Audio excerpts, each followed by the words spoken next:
Hello everyone, my name is Owen Holloway. I would like to start with a simple image, a rainbow after a storm. For me, this rainbow symbolizes hope, authenticity, and possibility.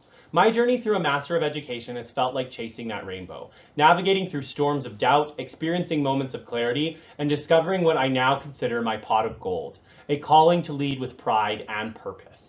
I'm a gay Catholic educator and the Department Head of Equity, Diversity, Inclusion, and Anti-Racism at St. Joseph's Catholic High School in Edmonton. Growing up in Alberta, I never encountered a queer teacher, let alone a queer school leader. Even today, few educators in my division have seen someone like me in a leadership position. This invisible barrier is often referred to as the lavender ceiling, Smith 2013, and I'm determined to break it. This determination led me to my research question. What encourages two-spirit, lesbian, gay, bisexual, queer, 2S LGBTQ+ educators to pursue school leadership in Alberta? This presentation serves as a call to action, a synthesis of my research, reflections, and personal, professional transformation. I will draw on my paper on transforming practice and my qualitative research project assignment. As Kiramishu 2009 reminds us, meaningful learning begins when we challenge common sense and confront discomfort. That is what this presentation asks of you, to reflect, rethink, and to take action. Before we dive in, consider why this work is so urgent. Recent research underscores the stakes. 62% of 2S LGBTQ+ students in Canada feel unsafe at school, compared to just 11% of their heterosexual peers. Peter et al. 2021. And it's not just the students. Many 2S LGBTQ+ teachers face daily discrimination and even physical threats, with nearly half feeling unsafe at work. Wright, Smith, and Whitney 2019. These alarming statistics fuel my commitment to inclusive leadership. I believe, as do other scholars, that increasing diversity in leadership is vital for school improvement. Leaders from marginalized communities bring transformative perspectives and can ensure all students and staff feel safe, valued, and supportive. So how do we get there? Let me share what my research assignment found and how the MES has transformed me. Slide 2, Research Insights and Key Findings. To explore my question, I conducted qualitative interviews with 3 openly 2S LGBTQ+ school leaders from Alberta. Their experiences highlighted the challenges faced by queer educators and helped me identify 4 key themes. Number 1, institutional policy and support. All participants valued anti-discrimination policies, but stressed that these protections are only as effective as the people responsible for uplifting them. One participant noted that a district's inclusive hiring language made them feel seen, but it was a principal's mentorship that created the opportunity for them to lead. This reflects the argument made by Frfroja and Stavro 2015 that policies must be accompanied by meaningful support and implementation. Symbolic inclusion is not sufficient.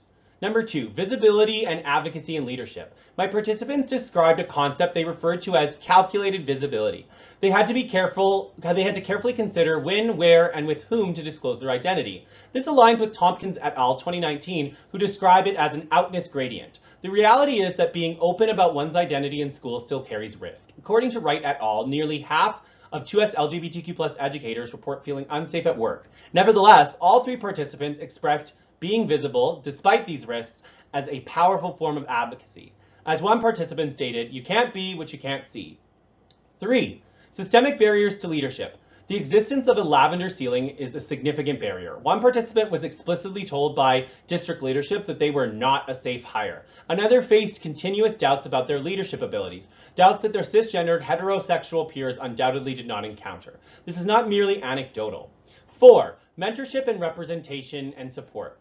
Each participant emphasized the importance of strong mentors in their journeys, often individuals who shared their identities or were strong allies. Unfortunately, access to these mentors is inconsistent. In many contexts, queer educators are isolated. Mentorship, particularly from those who have navigated similar paths, serves as a vital professional and personal lifeline.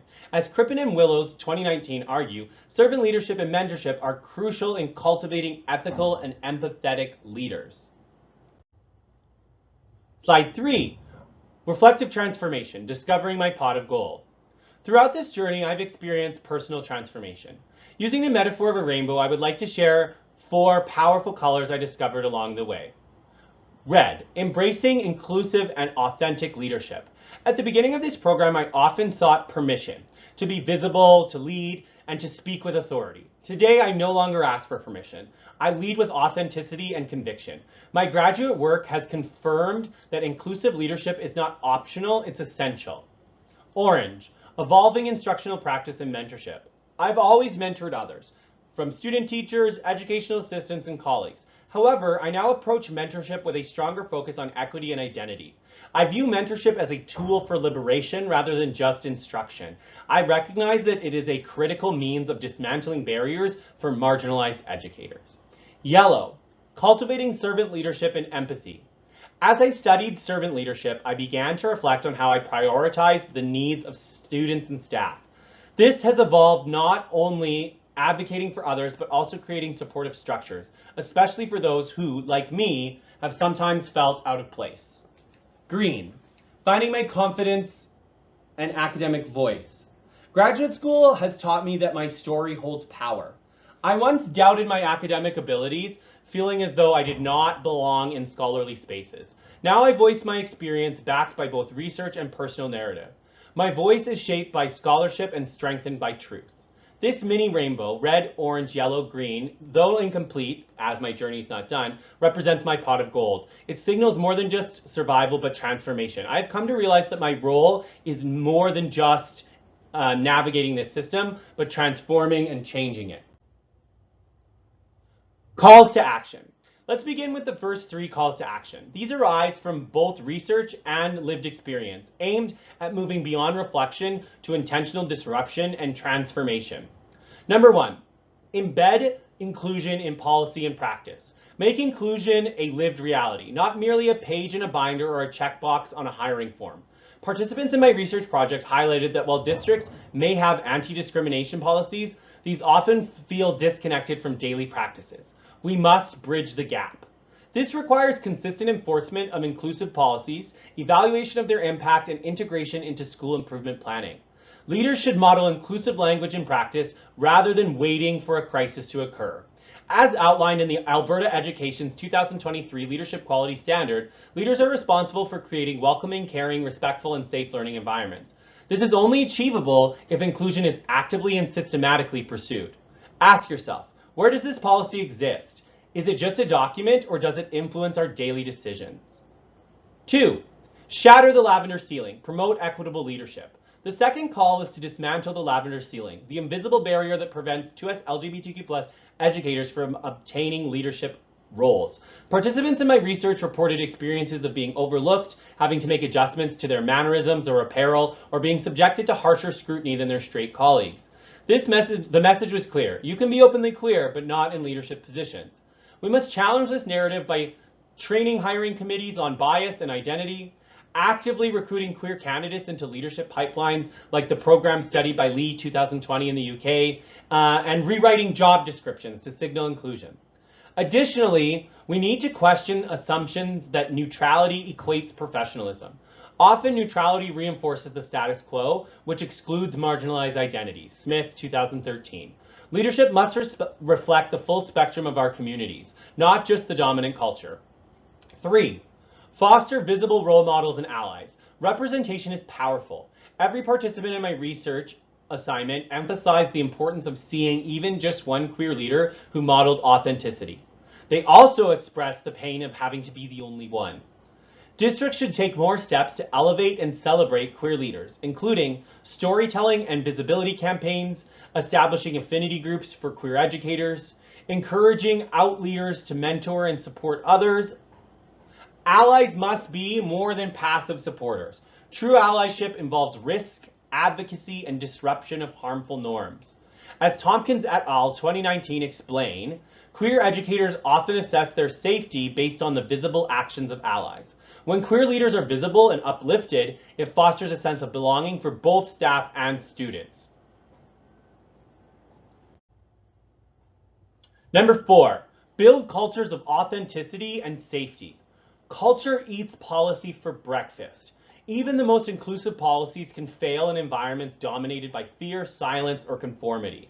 This call to action is personal. As a gay educator, I often had to assess the environment before deciding whether to bring my full self into it.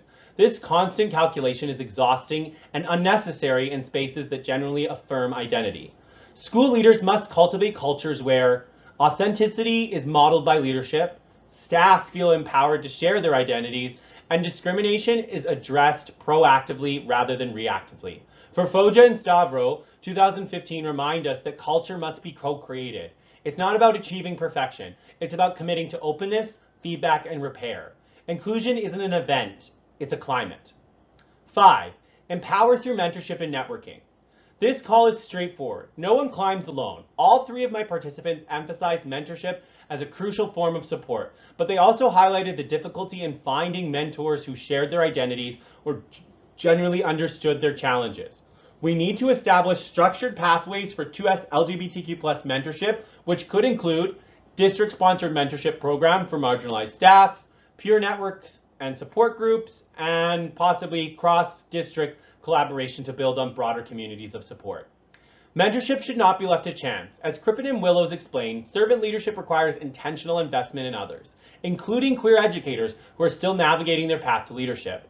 Mentorship is not charity, it is equity in action. Number 6, continue the conversation and research. Finally, we must keep the conversation going and deepen it through research. There is still insufficient Canadian research focused on 2S LGBTQ+ school leaders, especially in faith-based, rural, and newcomer contexts. We need to ask, who is missing from the conversation? What silences persist? And how are we listening? This is a call for scholars, leaders, policymakers, and teachers to listen deeply and learn continuously. As Manning 2017 reminds us, qualitative research, especially storytelling, has the power to shift paradigms. This is a call to each of you, everyone listening. Reflect on your own journey, amplify the voices of others, and commit to building a profession where everyone can thrive. Education is not neutral, and neither is leadership. Leaders at all levels can help clear the clouds, cultivate rainbows, and help 2S LGBTQ+ educators find their pot of gold in educational leadership. References are on the next slide. Thank you.